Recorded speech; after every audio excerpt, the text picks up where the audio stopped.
Okay, here are some things that our family does that I'm too embarrassed to tell other families. Welcome back to Figuring Out Parenting, Episode 1. It seems like the main goal is to get your child to sleep in a separate bed or a separate room, and that's kind of like the end game, the primary goal in the whole sleep struggle.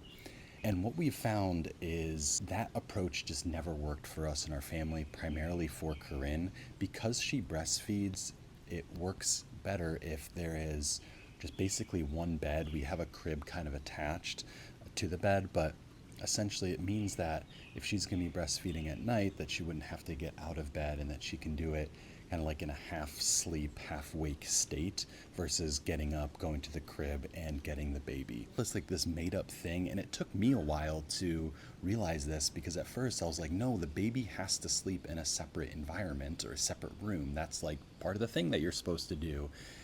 And I realized like that was just these outside expectations and that there's other ways to do things. And so I think it's important sometimes to really distinguish like, okay, what are just some kind of like made up cultural expectations that we have versus things that just work for us and our family, and just being more practical about it.